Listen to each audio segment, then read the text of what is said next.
Hello, ഇന്നത്തെ recipe ഒരു ചീരത്തോരനാണ്. ഇത് ചുമന്ന ചീര. ഇതെങ്ങനെ നല്ല ഈസി ആയിട്ടും എന്നാൽ ടേസ്റ്റി ആയിട്ടും വെക്കാമെന്ന് നോക്കാം. ചീരത്തോരൻ എപ്പോഴും ടേസ്റ്റി ആയിട്ടിരിക്കാൻ വേണ്ടി നമുക്കതിലേക്ക് തേങ്ങ ചേർക്കാം. അത് നല്ല ടേസ്റ്റിയാണ്. മാത്രമല്ല വെളിച്ചെണ്ണ മാത്രമേ ഇതിലേക്ക് ഉപയോഗിക്കാൻ പാടുള്ളൂ. ഞാനിതുപോലെ ചീര നന്നായിട്ട് അരിഞ്ഞെടുത്തിട്ടുണ്ട്. അതിലേക്ക് വെളുത്തുള്ളി ഇട്ട് കൊടുക്കുന്നുണ്ട്. വെളുത്തുള്ളിക്ക് നല്ല ടേസ്റ്റ് ആയതുകൊണ്ട് നിങ്ങൾക്ക് ആവശ്യത്തിന് ഉപയോഗിക്കാം. പിന്നെ എരിവിനനുസരിച്ച് പച്ചമുളക്. ഇനി അതിലേക്ക് കറിവേപ്പില ഇട്ട് കൊടുക്കാം. ഇനി അതിലേക്ക് ഇട്ട് കൊടുക്കാൻ പോകുന്നത് തേങ്ങയാണ്. തേങ്ങ ചിരണ്ടിയ 2 സ്പൂൺ തേങ്ങയോളമാണ് ഞാനിതിലേക്ക് ഇടുന്നത്. ഇനി ഇട്ട് കൊടുക്കാൻ പോകുന്നത് ഉള്ളിയാണ്. ഉള്ളി 2 ഉള്ളി, വലിയ ഉള്ളിയാണ്. അത് കട്ടി കുറച്ചരിഞ്ഞ വലിയ ഉള്ളി.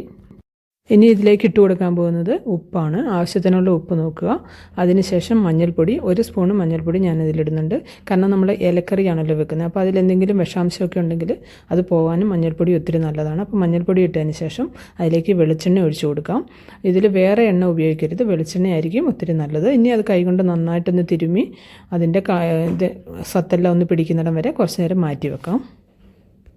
ഇനി ഇത് ഇളക്കി കുറച്ച് നേരം മാറ്റി വെച്ചതിന് ശേഷം വേവിക്കുന്നതിന് മുന്നേ കുറച്ച് വെള്ളം അതിൻ്റെ മേലെ ഒന്ന് തൂക്കി കൊടുക്കുക. വെള്ളം ഒത്തിരി ഒഴിക്കരുത്, ചെറുതായിട്ടൊന്ന് തൂക്കി കൊടുത്തതിന് ശേഷം നമുക്കത് വേവിച്ചെടുക്കാം. അതെപ്പോഴും ലോ ഫ്ലെയിമിലിട്ട് വേവിച്ചെടുക്കാൻ ശ്രദ്ധിക്കുക. അതിനുശേഷം നിങ്ങൾക്ക് വെന്തതിന് ശേഷം വേണമെങ്കിൽ നിങ്ങൾക്കതിൽ കടുക് വറുത്തെടുക്കാം, അല്ലെങ്കിൽ അതിൻ്റെ ആവശ്യമില്ല. നല്ല ടേസ്റ്റിയാണ്. അപ്പോൾ എല്ലാവരും ട്രൈ ചെയ്ത് നോക്കാനും ഷെയർ ചെയ്യാനും ലൈക്ക് ചെയ്യാനും മറക്കരുത്. അപ്പോൾ നമുക്കിതുപോലെ വീണ്ടും മറ്റൊരു വീഡിയോയിൽ കാണാം. Thank you.